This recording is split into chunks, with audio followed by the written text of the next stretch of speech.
Jobs and Economic Development Committee to order.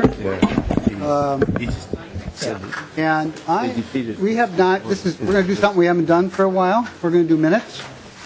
And I know, Representative Gunther, you have been looking studiously at the March 12th minutes and would like to move them? Okay, all those in favor of moving the March 12th minutes signify by saying aye. Aye. Same sign for opposed. Representative Ward, I know you've been looking at the March 14th. I have, Mr. Chair, and I'll move those. And would you like to make that motion to move them 14? I move it. So All those in favor of the March 14th minutes as written, please signify by saying aye. Aye. Opposed, same sign. All right, we got the 14th done. March 21st, Representative Newton, have you been looking at the March 21st minutes? Yes, Mr. Chair, I'd like to move the minutes. Thank you, Representative Newton. All those in favor of moving the March 21st minutes as written, please signify by saying aye. Aye. Opposed, same sign. And Representative Uglum, I know you've been looking at the April 2nd meeting and would like to move those. I have, sir. Yes, I'll move those. All those in favor of moving the April 2nd minutes as written, please signify by saying aye. Aye. Opposed, same sign. Okay, we got most of our minutes out of the way, and if we have any more, we'll get those next week. Members, my hope is to vote this, hear all the amendments, vote this out today, but we have a room, we have the basement room reserved for after session, and we can come back till I think 6 o'clock, depending on how long session is, and barring that, we can come back tomorrow at 12:30, which would not be my preference. I would like to get this done. Members, I am going to move the House File 729, delete all 2 amendment, DE2 amendment to House File 729. So first we need to adopt the DE2 amendment and get the bill in the order that I would appreciate it to be in. So, having moved the House File 729, I now move the DE2 amendment to House File 729. All those in favor signify by saying aye. Aye. All those opposed, same sign. We now have the bill in the order that I would like. Members, I could spend time going over the bill. I presented it 2 days ago. People have had a couple days to take a look at it, look at the spreadsheet, look at the language in the bill. Is there any desire for me to go over the bill again? Seeing none. We will go directly to testimony. It is now just a little past 12:30. We're here till 2. I would like to be done with testimony by 1 o'clock, if at all possible, and then go to amendments. If we need more time for testimony, we'll go a little bit, but hopefully we will not. So, Joel Ludke, the Senior Program Officer with the J. and Rose Phillips Family Foundation. And I believe he's going to testify to how wonderful of a program Fast Track is. But maybe more. We'll try to limit it to that. Where would you like me? Here?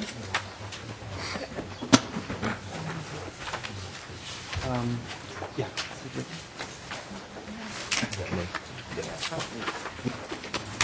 I'm joined by my colleague Brian Paulson, the Director of Innovation Strategies at the Greater Twin Cities United Way. Mr. Lucky, if you could please identify yourself for the tape and proceed.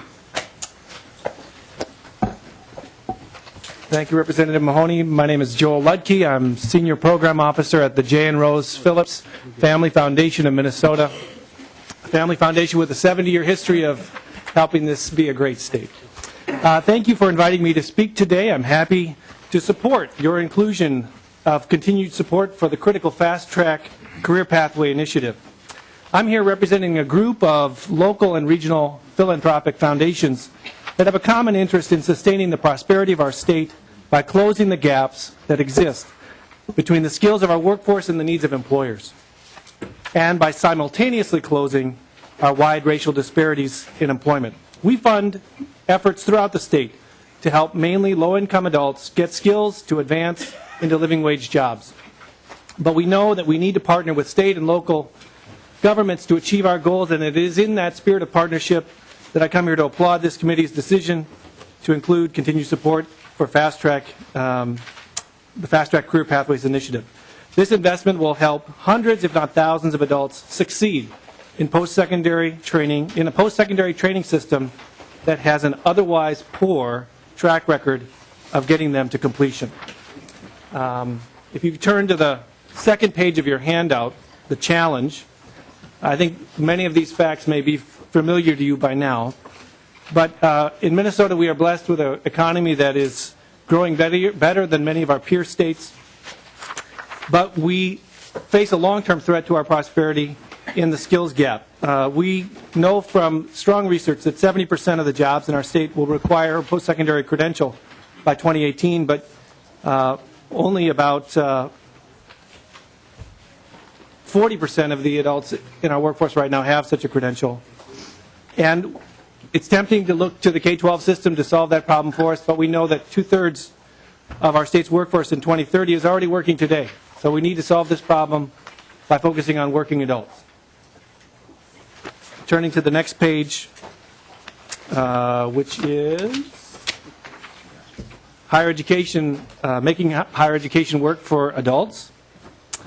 So any adult that wants to upskill his or her skills and improve their career pathway will likely end up in an institution of higher education, and likely that will be a MNSCU institution. And we see this happening already in the student body of MNSCU, where over half of their students are above the age of 24, over half are part-time students and working jobs, and we regrettably see that over half, or about half, take remedial courses. And we know from national research that these remedial courses are essentially a dead end for people who are looking to complete a certificate or a degree, and that part-time learners also struggle mightily to finish the certificates and degrees that they embark upon. But there are strategies that have been proven to help these kinds of learners, more than half of MNSCU student body, to succeed in higher education. One is the idea of support systems, support services, so that adults can weather the chaos that happens in their life and stay on track to complete their certificates and degrees. Another is the idea of an integrated instruction model in the classroom in college. It's a model based on some innovation in Washington called iBest. And the best example of that model in our state, the only example, is Fast Track. So turning to the next page. The Fast Track initiative essentially extends an individual's career pathway into and through college. Career pathway can start at an ESL class, it can start in an adult basic education program, it can start in high school. But at some point, if people want to progress towards a living wage job, they probably need to go to college. They probably need to get a certificate or a degree. And we know from national research that these part-time learners, these people who have to go through remedial education, they rarely succeed. Fast Track helps those learners to succeed by providing an educational experience that works for them and bridging them up to the college level. Turning to the next page, the early results of Fast Track are very encouraging. We see from the early cohorts that 67% of the Fast Track participants completed an occupational prep course and moved into their MNSCU career pathway, and 88% of those who moved into that career pathway completed their first career pathway course. So we see great encouraging results that Fast Track works for these part-time adult learners, and we are really thankful that your committee has included continuing support for Fast Track. The last point I'd like to make is the page of my handout.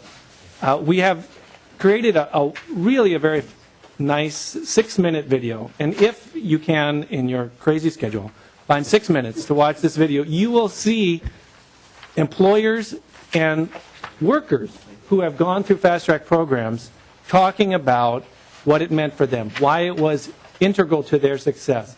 I think it's in those stories and in the faces in that video that you will really understand why that modest innovation, this modest investment, can make such a critical difference for adult learners in higher education.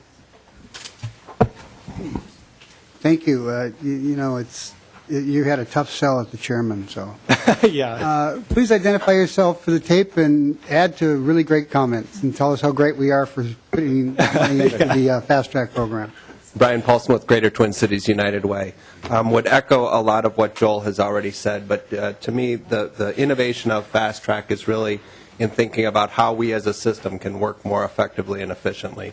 And we do see that systems are moving, that increasingly adult basic education is focusing upon educational outcomes, that increasingly MNSCU is connecting meaningfully with partners in adult basic education within workforce, and ultimately creating systems that are more effective for low-income, low-skill adults, as well as more efficient, that we're looking at who is best in the business at providing different services within kind of this career pathway framework, and who can provide those services most efficiently. So philanthropy has partnered here, as well as multiple departments at the state level. So this is a program that ultimately is pushing the boundary on how we can meet a pressing skills gap need while looking at how we can improve larger systems. Thank you. Are there any quick questions for the testifiers? I will thank you so very much. We're on a tight schedule, so I will keep it short. But if you could find or have someone find the dollars, you know, there's a state part to Fast Track and there's a philanthropic part to it. It would be really wonderful to know what kind of matching dollars. I don't necessarily need to know came from this foundation or another foundation, but how much money was put into it by foundations to help Fast Track move forward.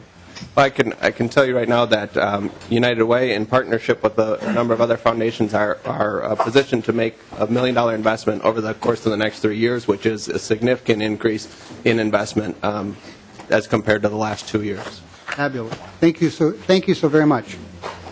Thank you. We had someone from the St. Paul Parks Department, Catherine Eichers-Peckard. Did I get that right? I probably didn't get it right, but...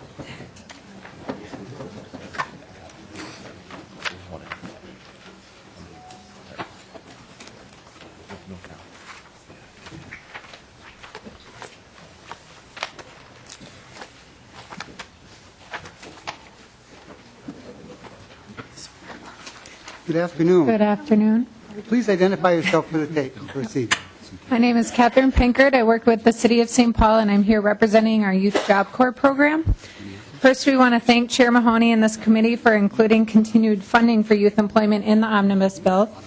Last year, we were awarded $560,000 through the competitive grant program, and with that, we provided work readiness training for 809 youth, and we employed 471 young people at over 90 work sites across St. Paul.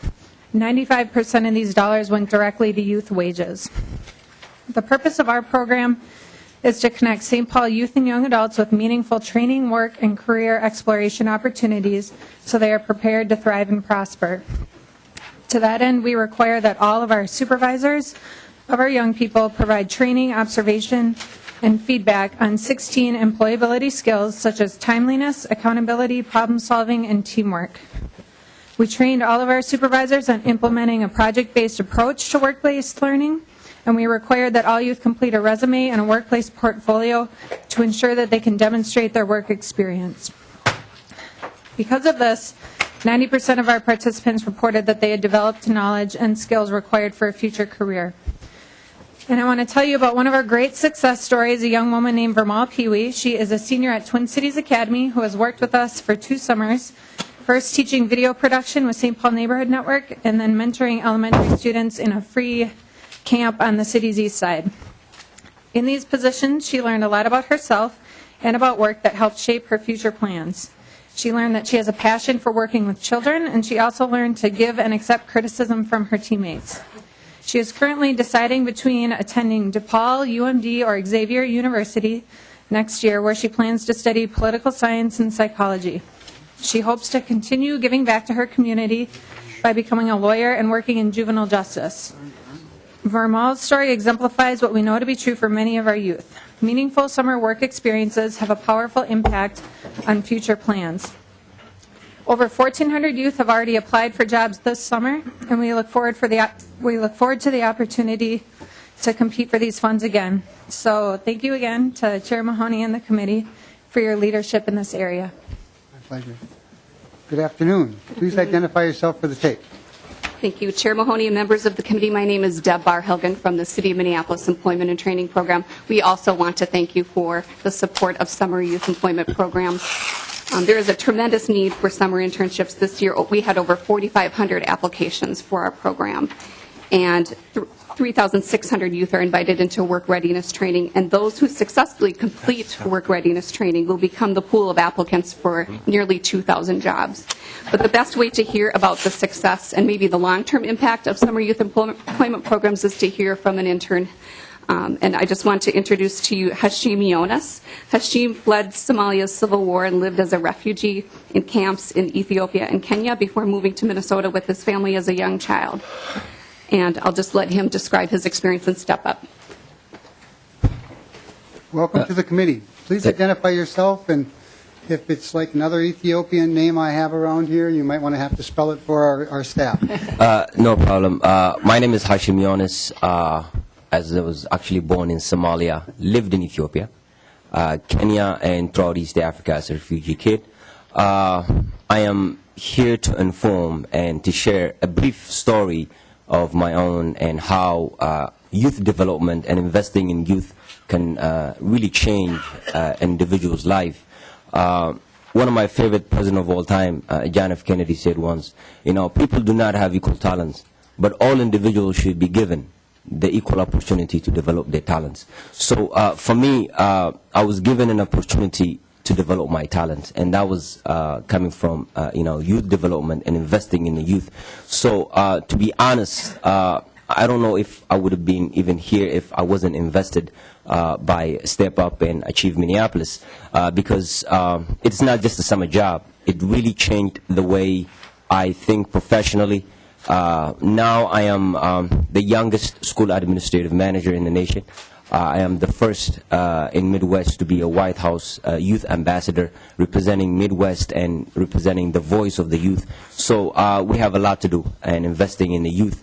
Currently, I am in the University of Minnesota doing my principal licensure and also in a PhD program that I am really truly inspired by the people that I was working with while I was mentored, through the Step Up program in City of Minneapolis. So as a product of Minneapolis Public School and as a product of youth development and Step Up, I invite all of you, not just this board, but also to invest in a long term, because the more we invest in youth, the less problems that we will have. And I don't have to make speech about that, because the study also shows that when you invest in a younger generation, you will have a shaped and perhaps a perfect society. Thank you. Thank you. I'm going to, did you have something to add? Hi, my name is Linda Tachik. I'm with the Minneapolis Park Board. We received funding for our Teen Teamworks Learn to Earn program. Last year we received $300,000 from DEED, and that enabled us to hire over 330 youth to do 9-week internships in our park system, where youth received employment, hands-on employment, skill building, work readiness training, and also educational sessions, and it was very beneficial, and we totally appreciate your continued support. We put way more money, so you should be able to get even more. I think Representative Kiefer, you had a question? Quickly, Mr. Chair, thank you. To all the different programs, do your youth earn minimum wage in the program? Ours do. Our youth over age 18, youth ages 19 to 24 earn, I think, a quarter more than minimum wage. What do you mean, but, sorry? Minimum wage is $7.25 an hour, right? So we pay older youth $7.50 an hour. Thank you, Mr. Chair. I just want to just point out that we need to be really careful about any potential changes in minimum wage as to how that's going to affect your bottom line, and if you're going to have to cut off, I hate to say cut off some heads, but No, don't do want that. to be aware of how that could impact your budgets. Thank you. Thank you so very much for coming today. I appreciate it. And hopefully with all the money that was put into that, you can do much more good work than you've already done. Appreciate it. Thank you very much. Representative Mullery, quickly. It's very quick. Mr. Chair, I think it's not too hard to pronounce the name of a certain Ethiopian in the room. That is correct. I think that, and the spelling, I think, is the exact same as the ethnic, well, Thank you. but I meant the ethnic. Thank you. Isn't it? There is a, Charlie Vanderweer, yes, did you want to say a few words? Please identify yourself for the tape. Brevity will be appreciated. Mr. Chairman, members of the committee, Charlie Vanderarty for Metro Cities, an association of 86 members in the metropolitan area, and also here today for the League of Minnesota Cities. I'd like to thank the chairman for including some important economic development programs in the budget, specifically the Minnesota Investment Fund, which supports private investment in communities by partnering with local governments to close the financing gap on business growth and expansion projects. The $20 million in funding is a significant increase over previous program funding levels, which have been oversubscribed. The redevelopment grant program helps cities with costs for redeveloping blighted industrial, residential, or commercial sites where the need to recycle the land for more productive use exists. The program aids local officials with the cost of land acquisition, demolition, infrastructure improvements, soil stabilization, and environmental infrastructure. General fund dollars are important to this program as they allow greater flexibility to finance redevelopment projects. While bonding funds are helpful to pay for infrastructure upgrades in already developed areas such as downtowns, general fund dollars help with the larger expenses of demolition. This levels the playing field for developers, providing them an incentive to consider a redevelopment site for their project. Both of these programs provide economic benefits to local economies, and we support their funding. Thank you. Thank you. Thank you. I see people trying to work their way towards the witness stand. I will tell you, if you have an amendment coming up, you will be called down to testify. But if you do not have an amendment coming up and you want to say how great a committee this is, you're more than welcome. I mean, if you have anything to say about this particular bill, you're welcome to come to the table. Welcome to come to the table. I don't see anyone coming to the table. Yeah. Well, let's do some amendments and see where we go. I believe the way that the amendments were put together is they're 1 through almost 30. I'm rather surprised that we got 30, and I'm hoping a lot of them are dropped off before we get to it. I'm going to take them one at a time, 1 through whatever, or actually I guess the A1 did not make it to the CLA by 9:30, so that was not going to be heard. I don't know whose that was. I have an A2 amendment here. And I don't know who brought this amendment forward. This is an office amendment. There you go. It's a technical amendment. This is the Mahoney amendment. Don't even recognize my own amendment. It says a lot about the chair. I'm going to pull out the bill. You know, better than having me dig through my bill, I'm going to ask staff to explain it. So if Ms. Newman could explain the A2 amendment. Mr. Chair and members, the A2 amendment is the author's technical amendment to the bill. The change on lines 3 and 4 is a change to an effective date for elevator fees. It was something between the Department of Labor and Industry and the Multi-Housing Association. The changes on lines 5 and 6 is to delete a purpose statement that wasn't supposed to be in the bill to begin with. The change on line 7 is a rule reference, and this is strictly a software issue with the revisor system, and we couldn't do it in our office, so the revisor will have to hand do this. This is a labor and industry rule reference that needs to be included. And the change on line 8 is to take out the rulemaking exemption that Deed had wanted for the job creation fund. So line 8 will subject the job creation fund to the rulemaking process. And that's the amendment. Any discussion? Any discussion? Did you have something to add? Well, Mr. Chairman, I was just going to mention that on the spreadsheet, the amendment, the line 4, 1.4, that will reduce the elevator fee adjustment by half in the first fiscal year from 254 down to 127 because we're delaying the effective date by a year or a half a year or so. And that does not cause us any problems, Mr. Soderberg, does it? Nope. All right. Any discussion? Seeing none. All those in favor of the A2 amendment, please signify by saying aye. Aye. Opposed, same sign. All right.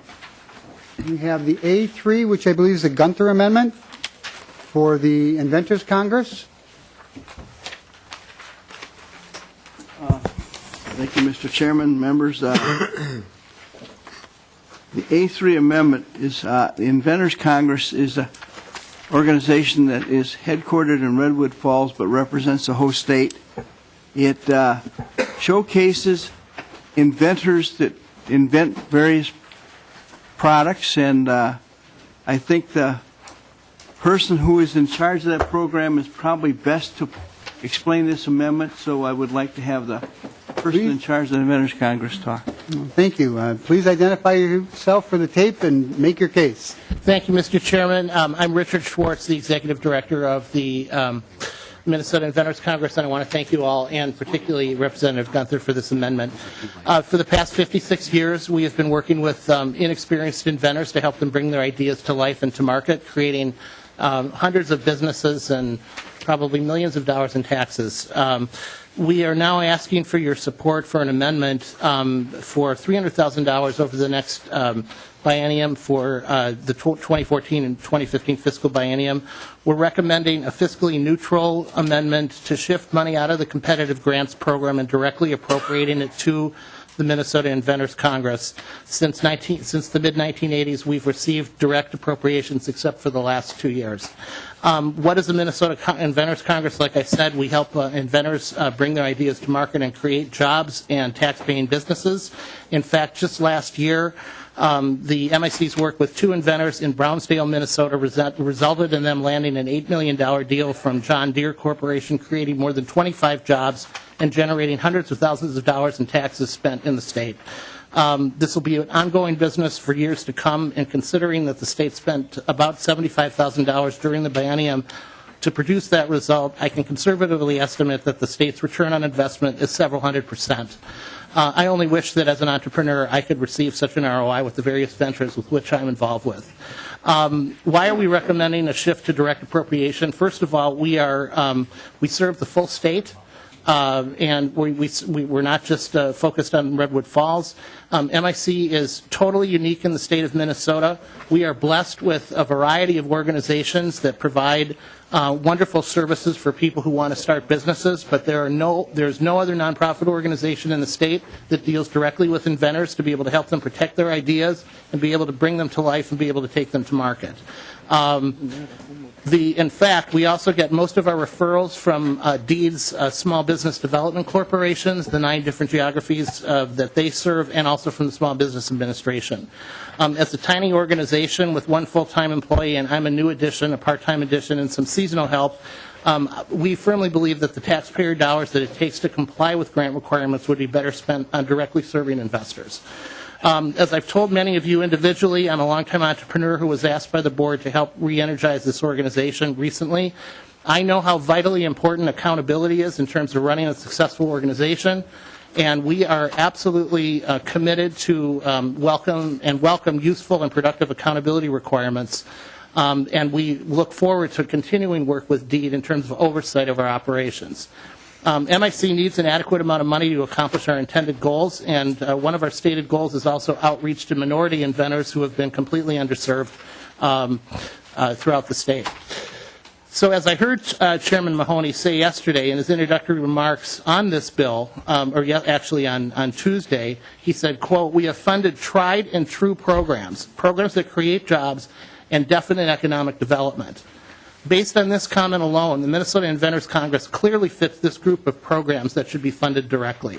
The MIC is a tried and true program that has contributed as recently as last year a very significant documented return on investment in terms of both jobs creation and taxes generated. As a proud fourth-generation Minnesotan, I can't think of a more prudent way to spend my and my family's tax dollars. In close, on behalf of the Minnesota Inventors Congress Board and all the thousands of clients we have served, we appreciate your continued support. Representative Gunther, did you have any other comments? I just have one, Mr. Chairman. I have visited the Inventors Congress, and they do a lot of fun things like teach people how to patent the inventions they make and so forth, and it does give the state a significant return on their investment. I've seen many products on shelves that they showcase there. Representative Gunther and Mr. Schwartz. I knew this amendment was, Representative Gunther was kind enough to give me a heads up about this amendment coming. I talked to the Department of Employment and Economic Development. They assured me that you qualify for the grant, for the competitive grant program. The governor increased that dollar figure in his budget, and we put 30% more into it than the governor did. And so for that reason, I, as the chair, would ask that people vote against this. You should be able to put together a very good grant proposal and present it to DEED and win a substantial amount of money. Now, the Minnesota Inventors Congress has been an entity for a long, long time.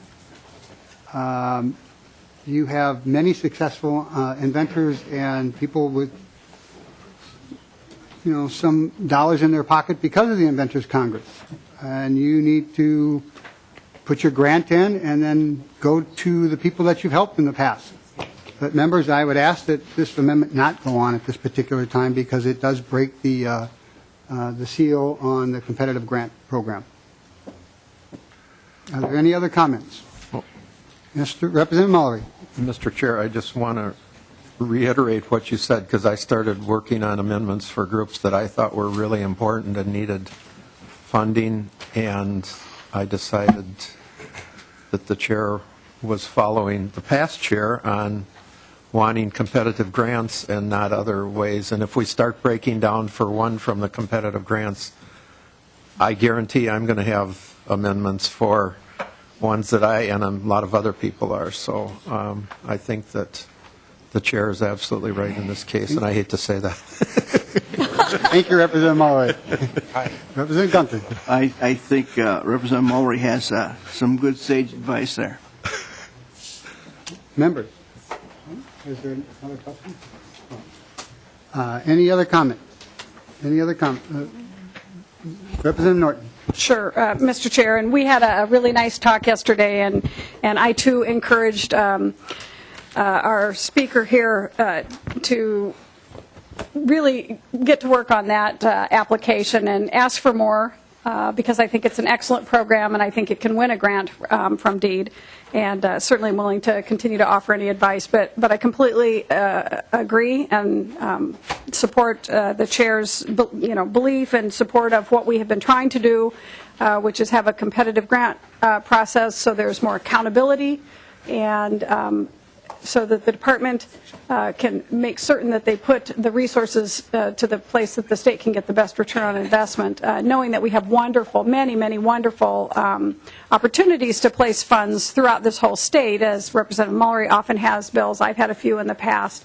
Perhaps we've all have our favorite project, but that wasn't allowing the state to utilize its funds in the best, most efficient way possible. And so I'm going to be very supportive of this, and unfortunately this bill or this amendment and several others that are coming forward that I feel quite strongly about are excellent programs, and I know there'll be some disappointed people in the audience when they hear us vote, some of us vote against their bills. It's not based on the merit of the bill. They're excellent projects and programs, but we do want them to go through the competitive grant process so that the department can assure us accountability for each of those programs, and so we are assured of a good return on investment. So, Mr. Chair, I will be supporting your, advice.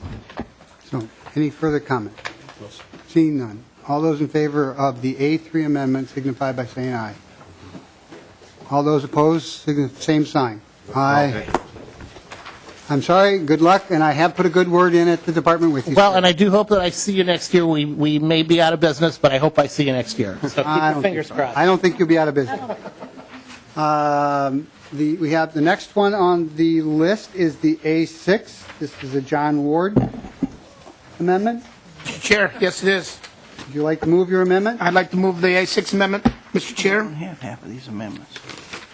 Would you like to explain what it does? I would, Mr. Chair. Members, I'm just going to recall for you, we had a hearing on the Enterprise Minnesota program called the Growth Acceleration Program, the GAP program. And members, over the Easter break, I toured two manufacturing companies in my district, Landis Gur and Stearns Industries. And one of the things I learned at the Stearns Industries was that they really relied on the GAP program to expand their business and how it helped them grow.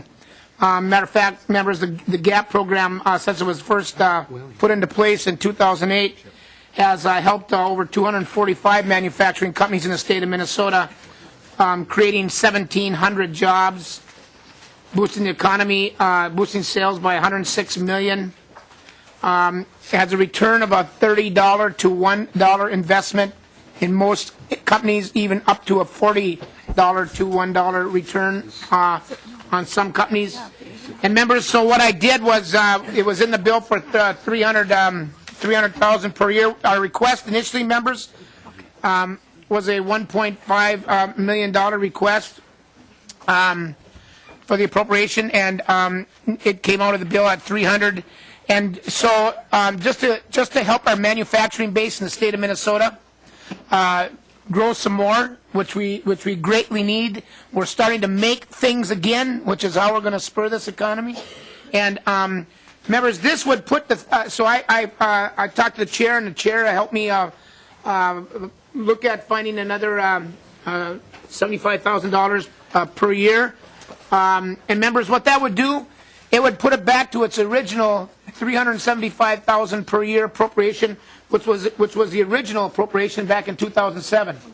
So, members, I'm asking for your support on this to help, all the manufacturing companies in the state of Minnesota to be able to invest in this program, the GAP program, for business expansion and growth. Thank you, Representative Ward. Are there any other comments? Any other comments? Representative Mallory. Well, Mr. Chair, I don't disagree that it's a plus, but the Job Skills Partnership is recognized nationally for a success here. And the last thing we need a lot more in the Job Skills Partnership. We shouldn't be taking it out. There's everybody here has programs they think need more money, and I just think Job Skills Partnership is one of the last we should be cutting, because we should be greatly increasing it if we had any funds anywhere. Any other comments, or otherwise I will. Members, Representative Mallory, you're correct. The Job Skills Partnership is a great program,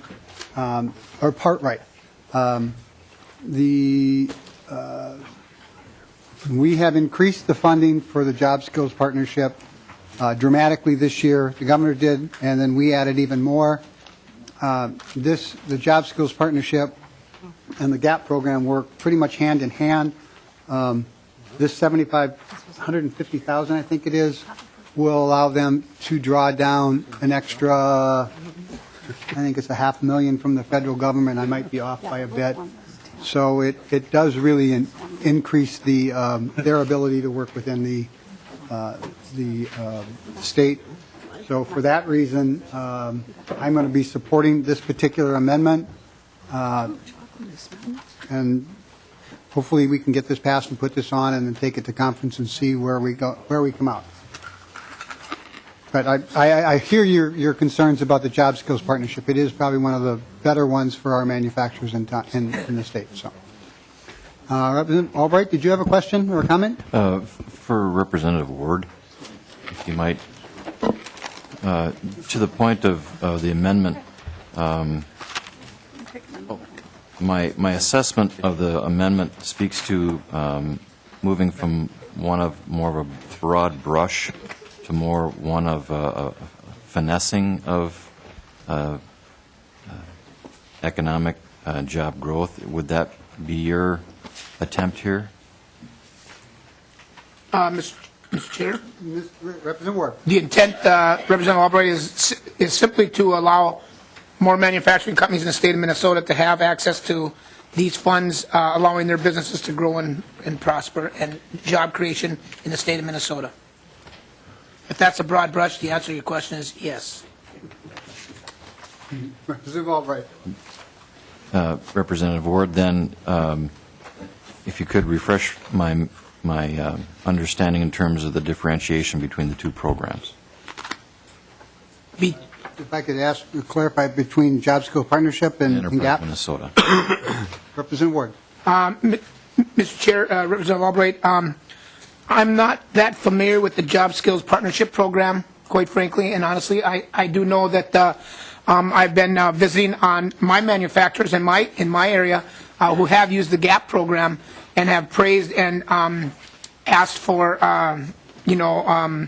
that the GAP program to be vital and important and well funded in the state of Minnesota. But I can't speak to the Job Skills Partnership Program. If I might just chime in here. The GAP program is the planning, the marketing, the business plan, so to speak. Job Skills Partnership, when a company wants to do incumbent worker training, so an employee that's already working for them, they are required to come up with half. And the Job Skills Partnership pays the other half. So basically it's an adult workforce training program, but you have to have a job first. Get your skills better so that you can be more productive and hopefully get a raise. And I don't know if that answers your question. So just, Mr. Chair, then Job Skills Partnership is an enhancement to an existing job in existence, whereas Enterprise Minnesota is more towards, to Representative Ward's position, the genesis of new enterprises in the state. I believe you are correct. Representative Uglum. Thank you, Mr. Chair. And with the GAP program, I think we all know that many businesses, startup businesses, fail because they don't have an adequate business plan. They don't have the management in place to really follow through on all of this. So I think GAP probably gets you more bang for the dollar overall. Thank you, Mr. Chair. And just so for those who, clear and concise, they actually did a photo shoot of me and all the questions, and that was yeah. Representative Mahoney. Representative Mahoney. I've talked to a number of manufacturers who have used the Job Skills Partnership, and in many cases, it's not necessarily just keeping the same job. It's a difference between whether we keep the jobs here in Minnesota or they go someplace else sometimes. So it's not just the same person keeping going to keep the job anyhow, because often if our manufacturers don't step up to that new level that's being done in Wisconsin, wherever, then we lose the job here. Seeing no other comment. Seeing no other comments. All those in favor of the A6 amendment signify by saying aye. Aye. Opposed, same sign. No. I think the A6 passed. We now have the A7 in front of us, which is a Mullery amendment on the mental health professionals being added to foreign training, foreign physician training.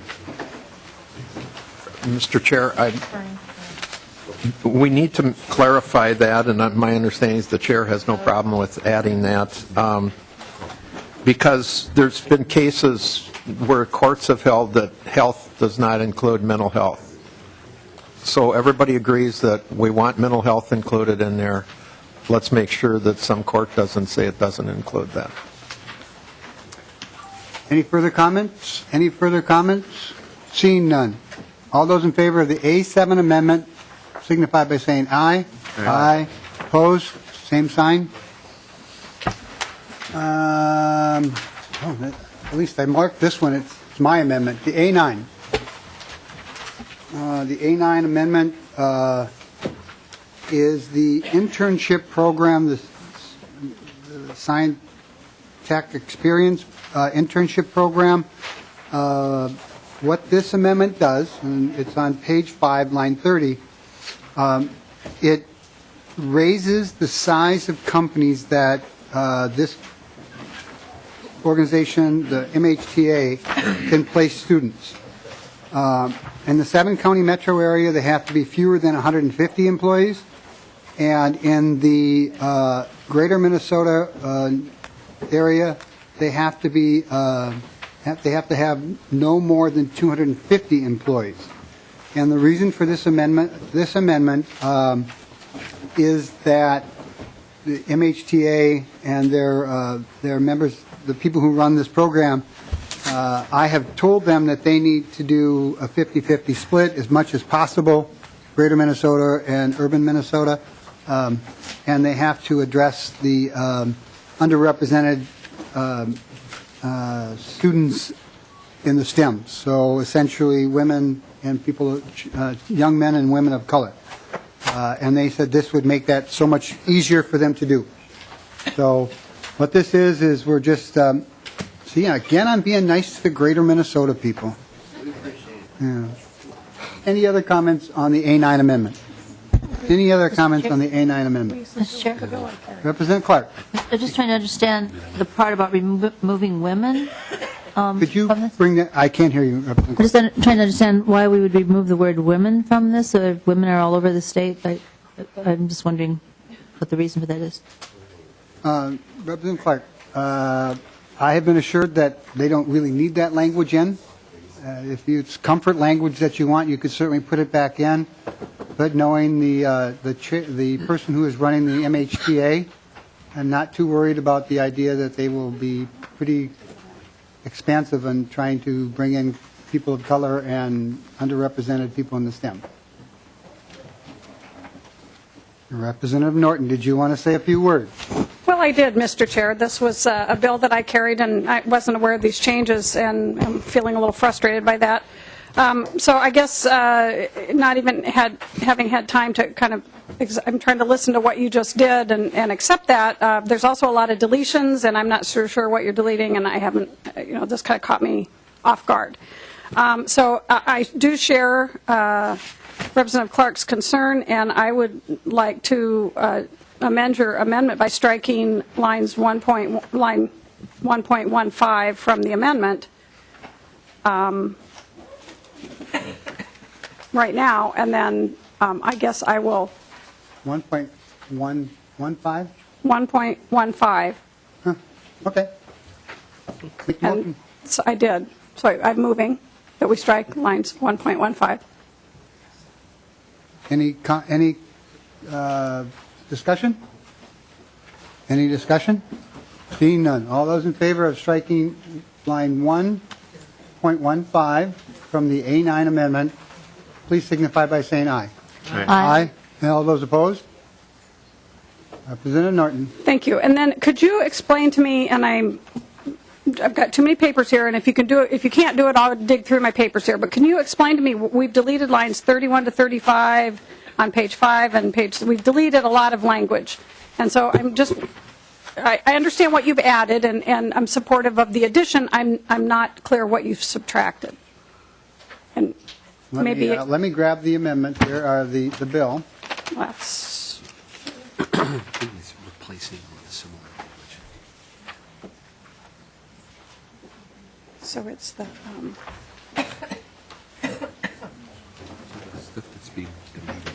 So if you look at the bill on page 5, line 30. 30. Are you talking about line 1.12 on the amendment? I was, Mr. Chair, and I guess I would say it appears to me that what's happened is you've deleted on line 1.12 and line 1.13, you've deleted text, but the the language that is just previous to that on line 1.13 of the amendment down to 1.11 is replacement language. It is. For something, so it's the tweak of the rest. Okay, I can live with that, Mr. Chair, and I'm sorry to bother you with this, but I was just, as the author of the bill, I just was kind of surprised. So I was just looking for some clarification, and I'm sorry I wasn't up to speed.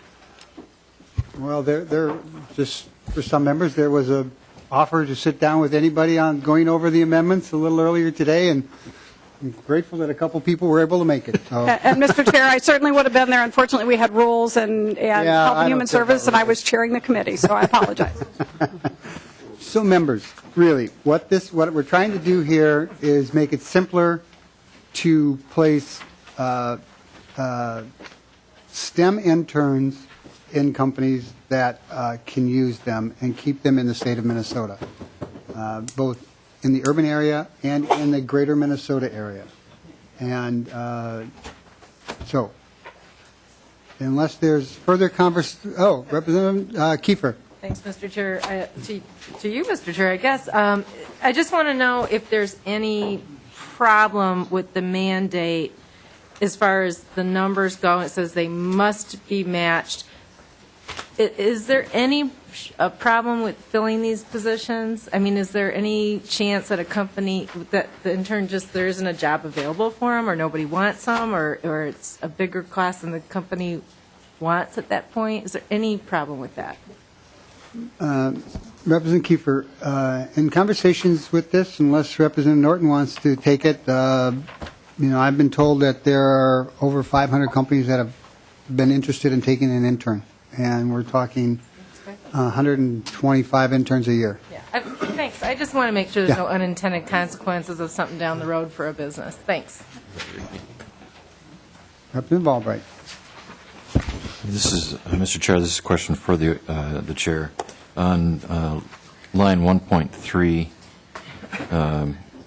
where language inserted starts 2- and 4-year colleges and university students in their field of study. I'm just wondering if that excludes those that would attend technical colleges or technical institutes.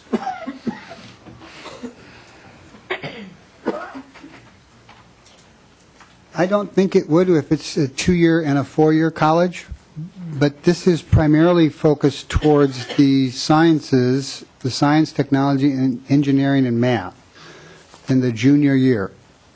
So it likely would, there's not going to be a lot of placement for second-year students. At least that's my understanding. Thank you, Mr. Chair. Seeing no further discussion, all those in favor of the A9 amendment, please signify by saying aye. Aye. All those opposed, same sign. Oh, as amended. As amended. Let's do this over again. All those in favor of the A9 amendment as amended, please signify by saying aye. Aye. All those opposed, same sign. This is Representative Mullery, the A10 amendment. Thank you, Mr. Chair. I'm trying to find.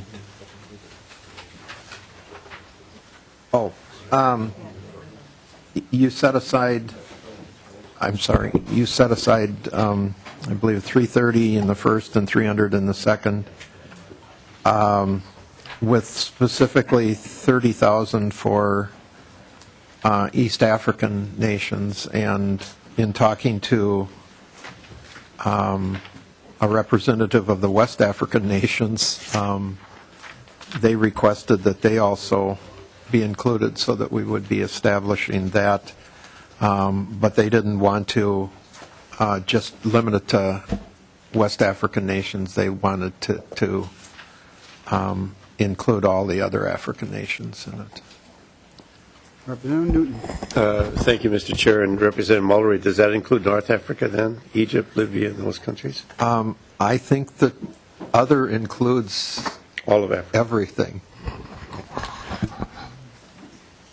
Members, although I wholeheartedly agree that Africa is a country that we need to expand our trade to,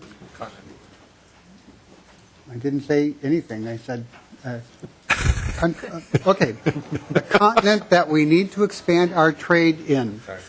I don't know that $30,000 would go greatly across a full continent. We have an immigrant population,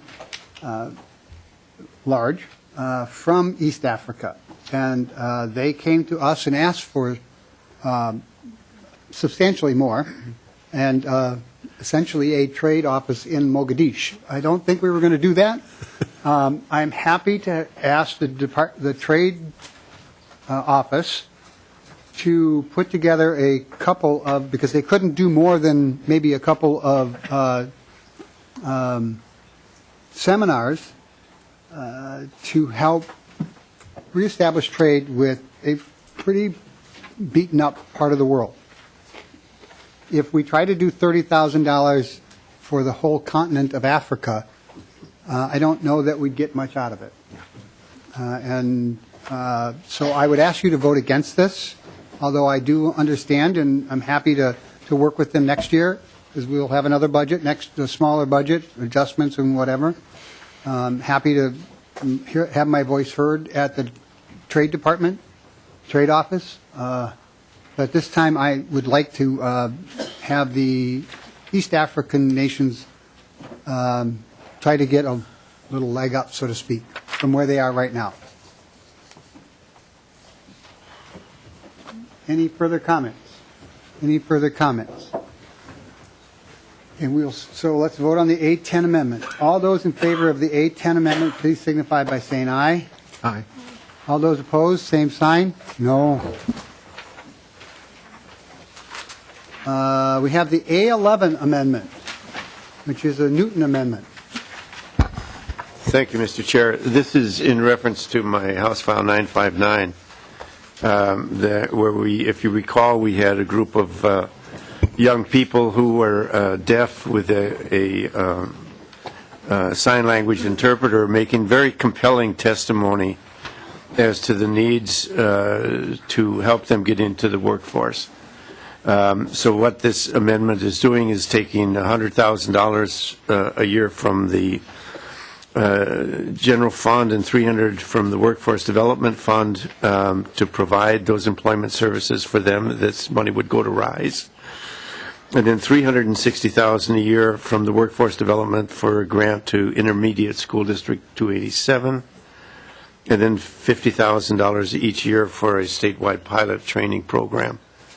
Ms. Mary Hartnett is here to testify if anyone has any questions, but I think, just watching all of you while I was sitting at the table and hearing the young people testify, that this committee as a whole seemed to be very impressed with the need for helping these young people. We are providing assistance for the mentally disabled and for the otherwise physically disabled, but not for the hearing disabled.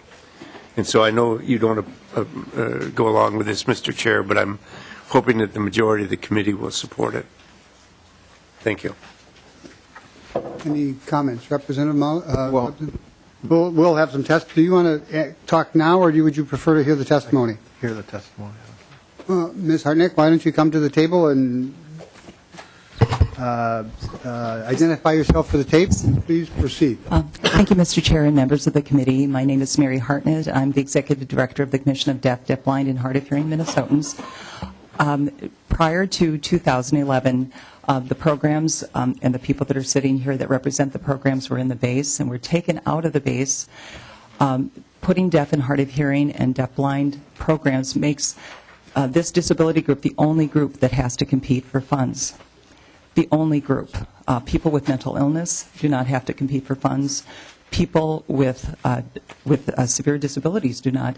But people who cannot communicate with their own employer because they use American Sign Language have to compete year to year or every 2 years and demonstrate that there is a need.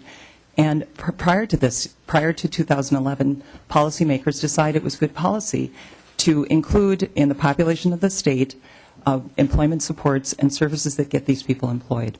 So I'm asking that. I know that you're very committed to the competitive grant process. These people have a high bar that they have to reach. They have to report to vocational rehabilitation services, and they will not get their funds if they do not reach that bar. But they reach that high bar in spades every year. And I know that with the $300,000 that is in the base, was in the base before and now is received through competitive bids, the MEC program generates over $1 million in income for people that would have to go on public assistance if they lost these services. The Vector program, we were today talking about the Fast Track program. They're not even able to get into the Fast Track program because there aren't supports for people who are deaf and hard of hearing. These are programs that help people access the other programs in the state. So I'm asking that you make an exception for this. These programs that have been put into the competitive grant process because they are the only disability group that has to compete against very worthy programs that have high need. But these other programs were meant to level the playing field for people with mental illness, for people with developmental disabilities, and they are worthy programs and they need to be there. But we need to level the playing field, and people who are deaf and hard of hearing that are served in these programs don't even get to first base unless they have communication access and can communicate with their employers.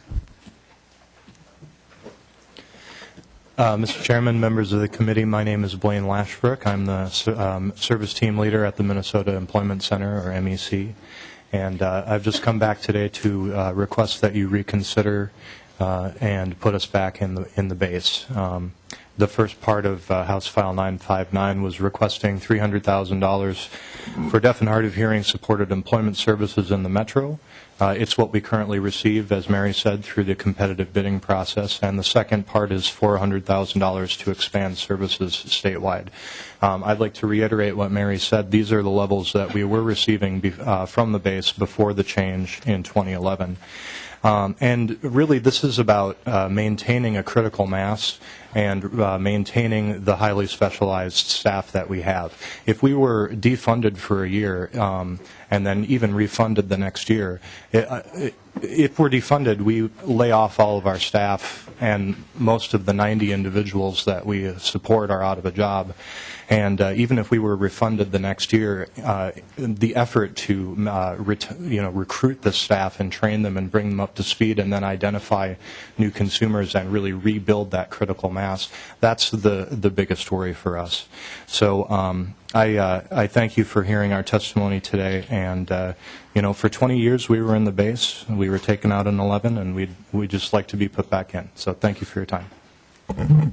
Mr. Chairman, members of the committee, my name is Greta Palmberg. I'm with the Vector program serving youth who are deaf and hard of hearing, ages 18 to 21. And I just want to share what my colleagues are saying. I am also a mother of a deaf son who is 25. And so personally, I've seen the discrimination that's out there for employers to hire people who are deaf or hard of hearing. A lot of those people are not given the chance. If you think of entry-level positions, the first thing that you do is you get a phone call, and as soon as the phone call comes in and you can't use the phone, and you're using an interpreter through the relay service, that employer knows that you have a disability. And that's the last call that you ever get from that employer, if they don't hang up on you during the interviewing process. And so the kind of staff that's needed to communicate with students, not only giving them job experiences, but boosting their reading, writing, and math, and giving them college readiness experiences to access the MNSU system, which we also do, and then working with employers for communication strategies and the employees, having job coaches that can sign, that can communicate on the job and help those job skills.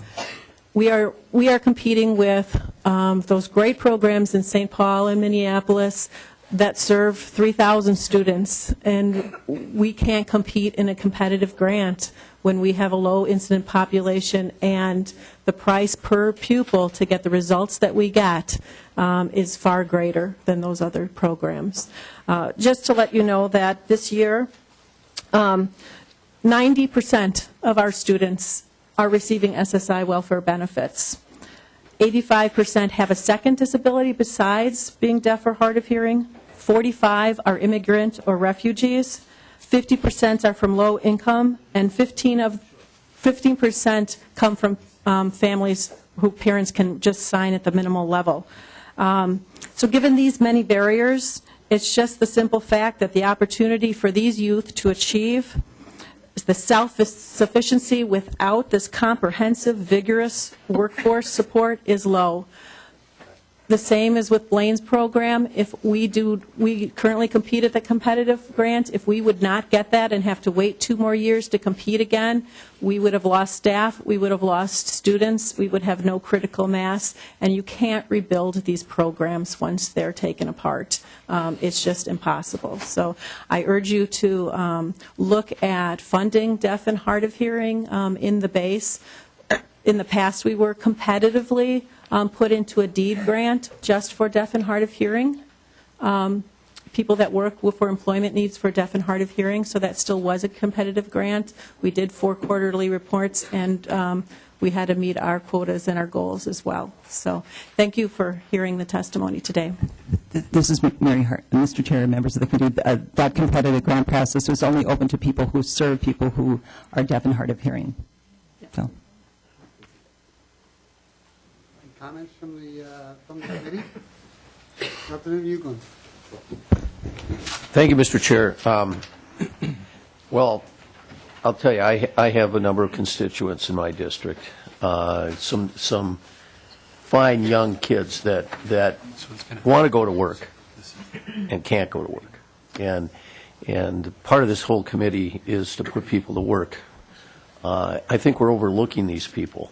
And I really think that if the committee can find its way somehow to help out this group, when we have that many, what did you say, 80% on Social Security, some type of assistance and things like that, and we have a willing population that wants to go to work, I think we would be remiss if we didn't find a way to make that happen.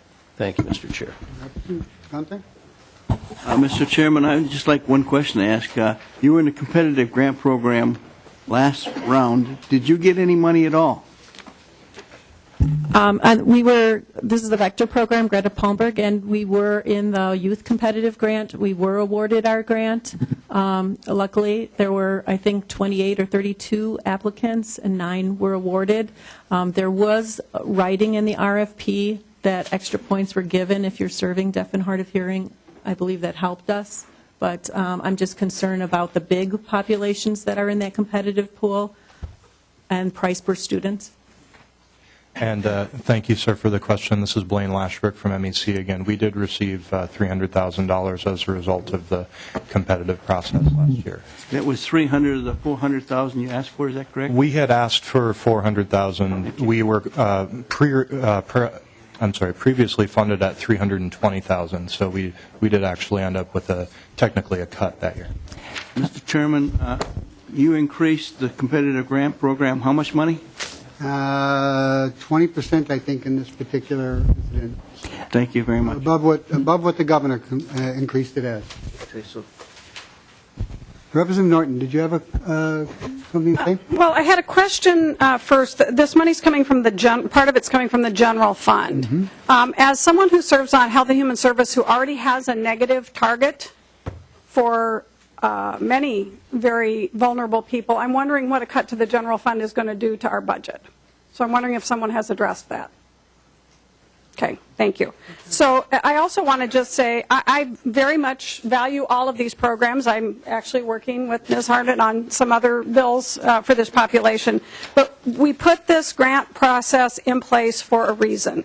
And to not support this amendment does not mean we don't support these programs. As was just stated, they received the grants through the competitive grant process. That's what it's there for. And I know it's onerous, but the state has had, not necessarily in this program, but others, difficulty at times when they're asked to be accountable.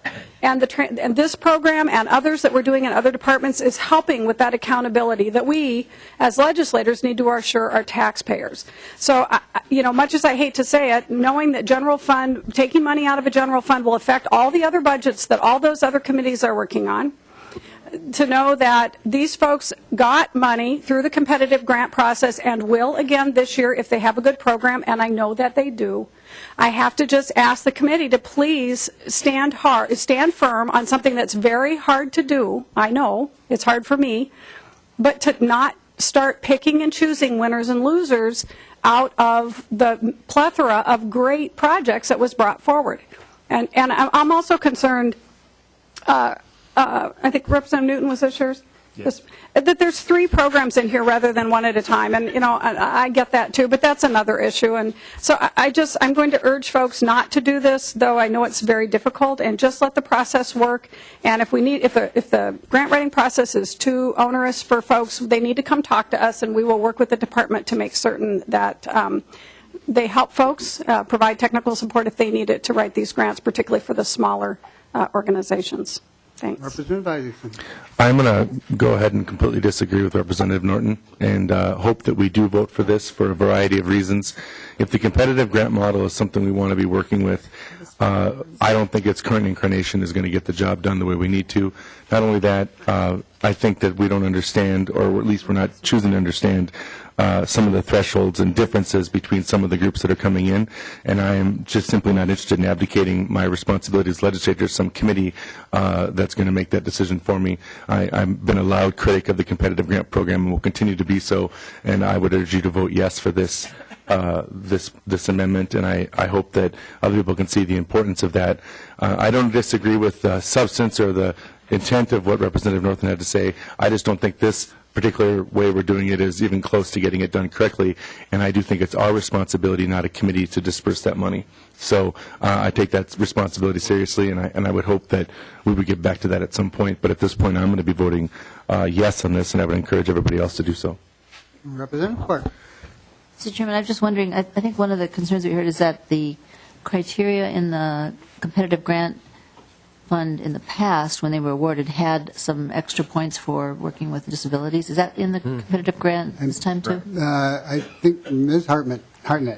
Mr. Chair, actually, somebody from the department is here, but in the past, it was prior to 2011, it was funds just as they are for mental illness, just as they are for people with severe disabilities. Those aren't earmarked for any one group. Any group that serves people with mental illness can compete for those funds. Any group that serves people with developmental disabilities can compete for those supported employment funds. And then there was also one for deaf and hard of hearing, so anybody that served deaf and hard of hearing could compete for those funds. It was not in a general pool competing against very worthy programs of Native American programs, youth programs, et cetera. It just puts them into a pool. It's the only disability group that has to do this. And Representative Mahoney. Thank you, Mr. Chair. And I'm getting scared to see Representative Newton around because he goes after our integration aid and now after our competitive grant funds. I think this is a good program. There's a lot of good programs. And the chair made the decision that the competitive grant program worked in the past, as the past chair, Representative Gunther, had had planned it, and we are going to, if we break it, starting taking funds out of here, we're all going to be, I could have done the same thing, exactly this. I respected where the chair was going. I thought we would respect that. And I think it's unfair to those of us who thought that the committee would follow that plan that didn't bring in people and have amendments, because I had planned to do that, and then I said, no, I think we should go with the chair. So I expect a lot of amendments for the floor if this goes through here, and in Ways and Means. Representative Mullery, thank you. Before we go any farther, I will, because we have some newer members on this particular committee. I think Representative Gunther and Clark and Mullery have sat on this committee with it for a long time. I have seen chairs in the past take money from one place and put it into their favorite little program, much to the chagrin of good programs. Yes, much to the chagrin of good programs. The governor increased the funding for these competitive grants dramatically. The chair of this committee added 20% to this particular grant pool.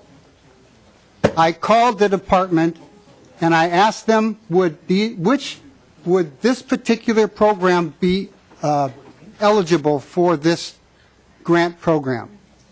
I made it 2 years. I laid this out pretty good. I will go with whatever the committee wants. But as Representative Mullery said, be careful what you wish for, because all of it opens this whole Pandora's box, and we will go back and redo all sorts of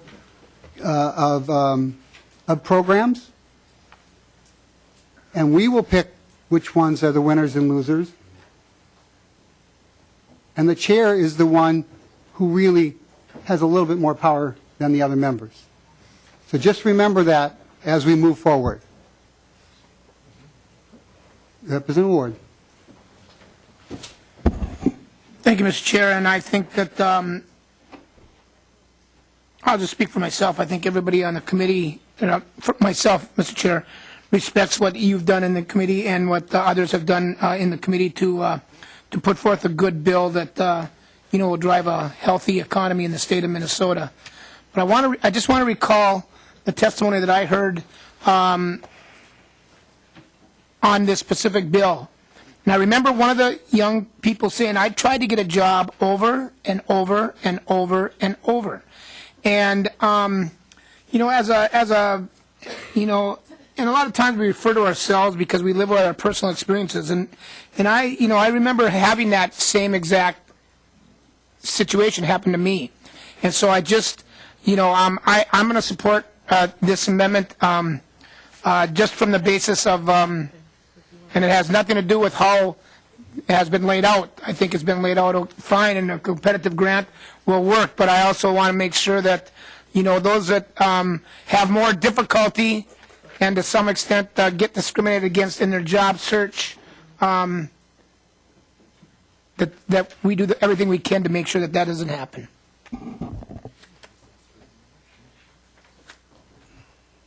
Seeing no further discussion. All those in favor of the A11 amendment, please signify by saying aye. Aye. All those opposed? No. The A11 does fail. Thank you. Thank you, Mr. Chair and members of the committee, and thank you, Representative Newton, for offering the amendment. Appreciate your time. The A12 amendment has been replaced by the A20, so we will go.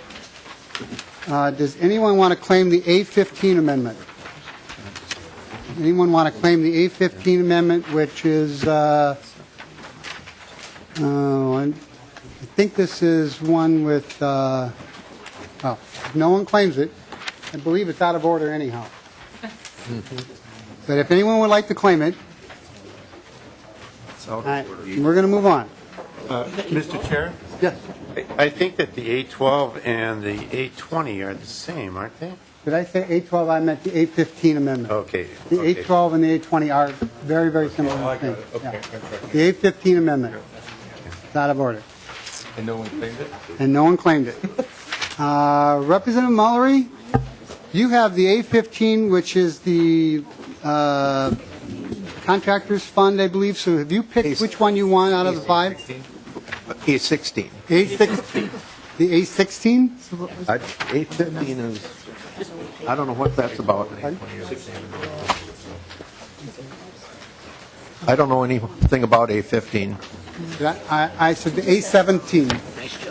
This is your contractors recovery fund, I think. Okay, so is A16 and A17 both are, and they will be taken care of later. Okay.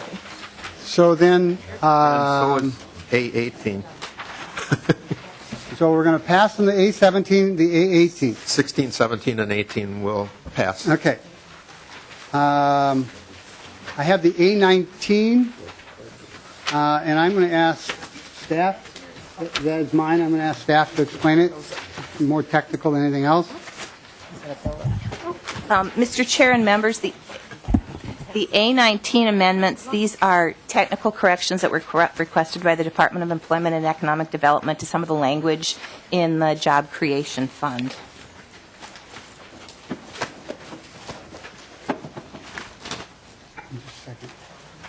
Any comments, any concerns on the A19 amendment? Mr. Chair, actually, I misspoke. It's corrections in the redevelopment program, I believe. Their corrections are on page, or the changes are on page 52. And that was House File 991, which is the, I believe, part of the redevelopment program, the Small Cities Development Block Grant Program. Any comments on the A19 amendment? Any comments on the A19 amendment? It's just a technical change, so seeing none. All those in favor of the A19 amendment, please signify by saying aye. Aye. All those opposed, same sign. The A19 is adopted.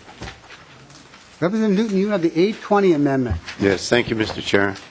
The A20 amendment, if you recall, committee was a loan for a pharmaceutical company that was going to move into a vacated building in Brooklyn Park near Representative Uglum's home.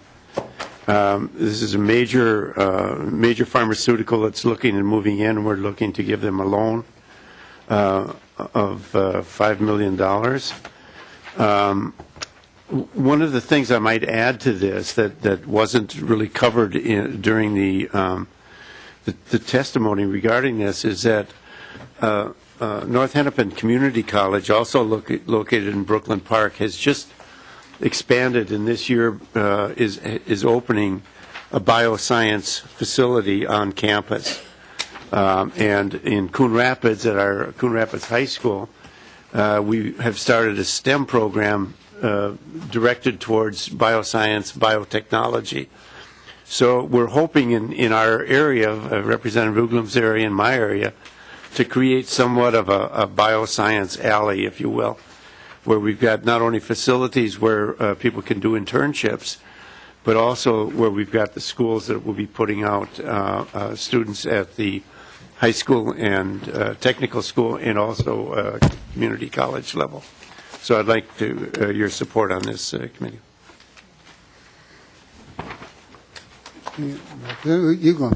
Thank you, Mr. Chair. Well, yes, this was discussed before, obviously, and tremendous opportunity for the entire North Metro area. This is a firm that has been looking internationally for a place to locate, and very unique. I think we discussed this a little bit, Mr. Chair.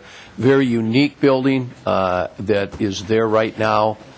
Gives us a kind of a one-upmanship here to bring this total deal home, and the economic benefit to the surrounding area, not only Brooklyn Park but Champlin and Coon Rapids and things in terms of the spin-offs of other jobs and things is quite huge. Thank you. Any other comments? Seeing none. The A20 amendment. All those in favor of the A20 amendment, please signify by saying aye. Aye. All opposed, same sign. Members, I'm going to go as far as I can push this. Maybe we can get this bill done today and don't have to come back tonight or tomorrow. So unless there's objections. Did we just put on 820? So we have the 821. We'll keep going until somebody complains. This deals with the job creation fund. The A21 execution. There's some technical language on the amendment line 13 through 18. The substance of it is starting at 110, and what it does is in the job creation fund now they have to go a year before they can do some of these expenditures. This changes it to 6 months. Makes it a little simpler for companies and for the department. Any concerns or comments? Seeing none. All those in favor of the 821 amendment signify by saying aye. Aye. Opposed, same sign. The 822 amendment. This is some of these I've worked with Representative Gunther. 823. Now we're going to replace that with the 829 amendment. So we'll go to the 823 amendment. 823. This is Center for Rural Policy and Development in Mankato. This takes $100,000 from the Film Board and $100,000 from the Science Tech, and appropriates that each year, $100,000 the first year, $100,000 the second year, to the Center for Rural Policy and Economic Development. Any comments? Any concerns? All those in favor? Representative Mullery. Thank you, Mr. Chair, and I assume this is Representative Gunther's? It's a joint effort with Representative Gunther and myself. I was just going to say that when I first came into the legislature, one of the first bills I voted for was sponsored by a chair from... If can be used, we could probably get this bill done in about 10 minutes. A chair from the east side of St. Paul, I was going to end the sentence, supported this strongly, so I continue to support the chairs from the east side of St. Paul. Thank you. Thank you. All those in favor of this amendment, please signify by saying aye. Aye. Those opposed, same sign. Representative Metzger is not here. This is his amendment. 25? The 824, which one? The 825. He came to me last night asking to continue this particular conversation about this. This is the NAMBI, the persons with mental illness. This is really just a placeholder. It takes $25,000 out of the workforce development. This is no guarantee that it's going to move forward, but if there wasn't something in the bill, there's no way to discuss. Yep. All those in favor of the 825 amendment, please signify by saying aye. Aye. The 826, this is that you want to take care of the contract stuff later or right now? Whatever you prefer. If this is the amendment, which amendment would you like to do, the 826 or the 28? The 28. The 828.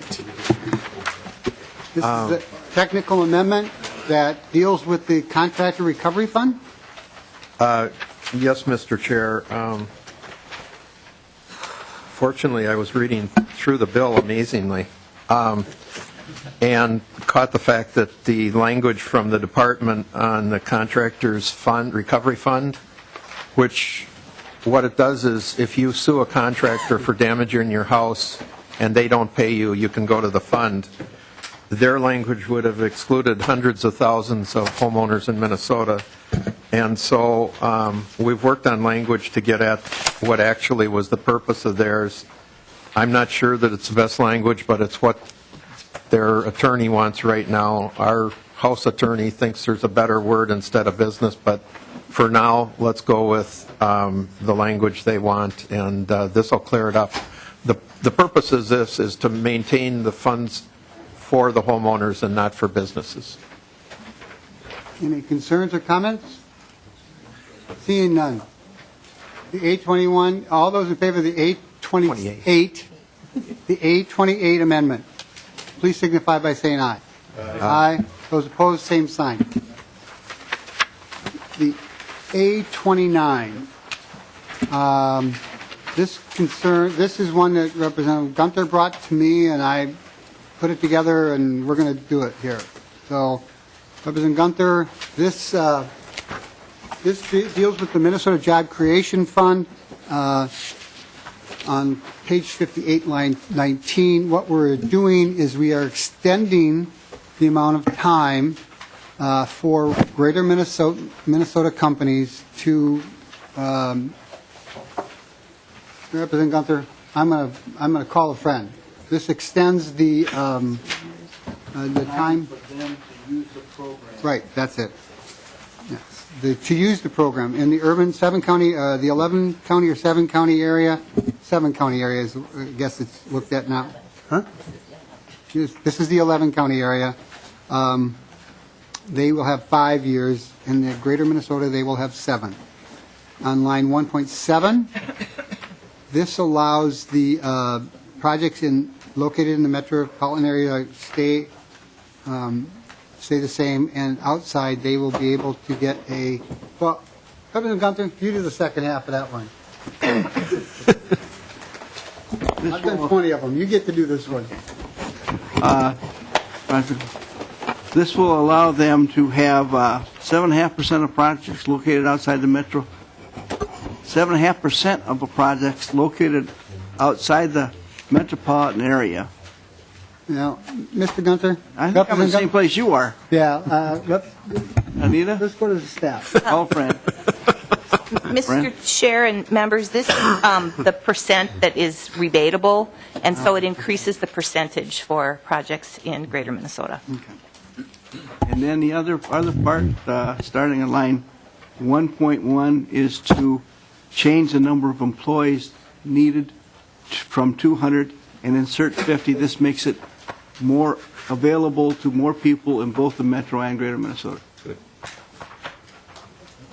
All those, any comments on the A29 amendment? Excuse me, Mr. Chairman, could I just ask a question? Representative Clark. So this is retained employees, that in other words, they could lay off 150 and 50 and they'd still get it? I'm confused what that does.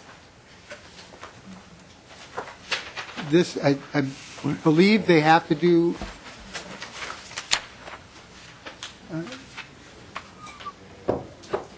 deed to the table. Briefly.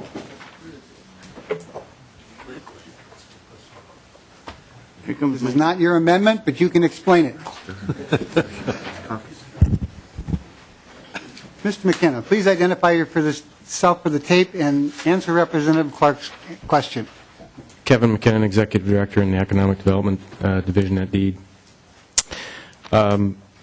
The provision that's before you with the retention issue moves obviously down to 50 employees for the company. When we deal with retention projects, companies cannot, there would be an agreement on how many employees they currently have and what the retention is. So if they have 50 employees and are retaining 50 employees and doing what, making the investment, that's one part. If they have 100 employees currently, what would happen is we would hold them to the 100.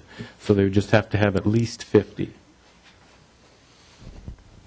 Representative Clark. Mr. Chairman, I'm a little confused.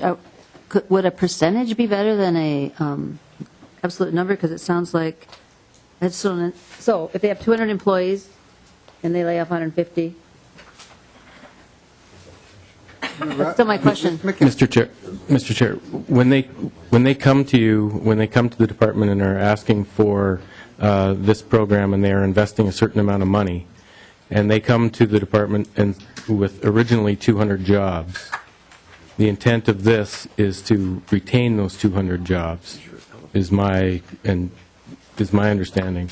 And the 50 that is now the number is they would have to retain at least 50. Now, when they come to the department with an amount already in mind and how many they are currently employing, they would be held to retain that amount. President Clark. No, I'm not claiming to understand this all, but I would like to work with Representative Gunther, if you would, to clarify what we're doing here, because I don't think he wants to do exactly what this bill says, and I think I'm understanding from them that it's a little bit different. So if we could work on this, I would be pleased to support it. I just don't think I can support it without changing it somewhat. Mr. Chairman, this is jointly ours, but I would be glad to do that.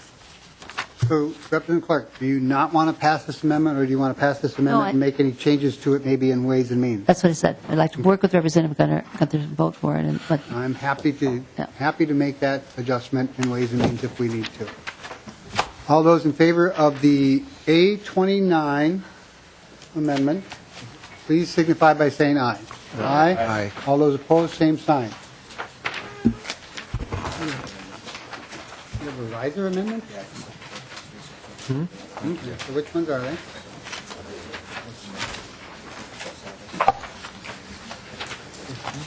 Representative Savick, do you have the revises amendment? Do you have a copy of it? Yeah. Yeah. This amendment is void because I didn't have any funding for the change, but I did want to present it anyway because I feel that the Minnesota Investment Fund is very important to the rural communities, and I do not believe the jobs bill, as it is passed, with the funding going after they have hired and met their goals, is going to help Greater Minnesota as much as funding in the initial stages of the project. And I wanted to get that message out. Not the first time that message has been said to me. So you've been a pretty strong advocate on that. So, but it is out of order, so we will take that off to the side. We have the Isaacson Amendment, the A130397. So, thank you, Mr. Chair. And at the risk of incurring the wrath of the chair yet again today, I will introduce this and seen the wrath yet. I have seen the wrath. Well, I've been told stories. I was at the Ranger Party, so they did tell me about that. But what I will say is, again, the same argument applies here as it did before. I think I struggle again with the way this works, and I think that this is an organization that's doing too crucial of work to be left up to a committee to make that decision, and I struggle with the way we have this competitive grant process. I get that there are things I don't understand because I wasn't here, and I respect that. I'm just, again, not convinced that the way it is now is the way it should be, and that's my struggle. I would love to have enough votes to make this happen and really see this organization through in what it's doing, especially in line with specifically the work they do with at-risk youth to get them ready for the workforce and the work they do to really help save our state a ton of money down the road because they've brought people out of poverty and give them the tools they need to be successful. And so, I can't speak enough to that. I understand the committee's situation, and I'm sensitive to that. Nonetheless, I'd still like them to vote for it. Thank you. Members, I'm going to briefly speak to it. This is coming this is $1.8 million right out of the Dislocated Workers Fund. On top of it, kind of breaking that compact with the competitive grants, I have real concerns with that, so I would ask that we vote against this. Certainly willing to work with anyone here over the next year, in the interim and next year, if we need to fix the grant program. Maybe there are things that we need to do, but at this particular time, no one has brought them forward. Representative Isaacson, did you have a comment? No, I meant pick me to help you fix that program. That's all I was saying. All those in favor of the A130397 amendment, please signify by saying aye. Aye. All those opposed? No. That brings us to Bill, that's the last of the amendments. Members, before I make some closing comments, I want to thank the committee staff. Mr. Abu Amar, Kaing Pao, David Sullivan, the DFL research, John Reynolds, the GOP research, Ron Soderberg, the fiscal analysis, who actually, I'm the luckiest man in the world. Well, and Anita Newman, House Research, makes me kind of the luckiest man in the world also. I would like to thank Nasser Musa. I think I got that correct. Thank you, Nasser. And Mike Cook, House Public Information. Members, I think I said it the other day. You know, Deed now finally, we've had tools in the toolbox. Deed now finally has the gasoline to make the tools work, and the grease to put their shoulders to the wheel and create a healthy economy for the state of Minnesota. I could go on. This has been a wonderful experience to put this bill together and actually see some things that we could try to do. I won't belabor it. We all have session here, I think, coming up pretty soon. Did you? I'll keep it real quick, Mr. Chair. Okay. Representative Netza? I just wanted to remind the members of the committee, with all the grief I've gotten for forgetting a treat in the past, that I did not only... Make sure they're at the end of the table so people can grab them on the way out, too. Yeah, not only did I get this from a local candy shop up north, but it has the most appropriate name out of all the candy that's been in here for us. It's called Hot Air. Are there any other comments on the bill? Representative Gunther. Mr. Chairman, this has been a good experience. I think the committee got along very well. And I'd also like to thank everybody that was such a big part of that. Mr. Chair, I'd like to second that. As a freshman, I think this is a wonderful committee, and I'm very pleased with the way things went and the way that you ran this committee. I think you did a wonderful job. So thank you. Well, it has been members, it has been a pleasure being the chair of this committee. I think we have probably one committee hearing next week that we have three bills to pass for taxes, but it'll be on the regular schedule. I do want to thank everyone. This has been a very manageable committee. You know, you didn't go crazy like in some of the other committees I've sit on, and we've all gotten along, and I hope we continue to. This is the way government is supposed to work sometimes, most of the time. Now, I've gotten a bunch of notes. I'm going to move to pass as amended. I'm going to move to pass House File 729 as amended and re-refer to the Committee on Ways and Means, incorporating into, and to pass and direct the staff to make any technical fixes that need to be made. I think I got that correct. Seeing no comments. All those in favor of the motion, please signify by saying aye. Aye. All those opposed, same sign. Thank you, members. No Business meeting of the committee tonight? is done. We stand adjourned.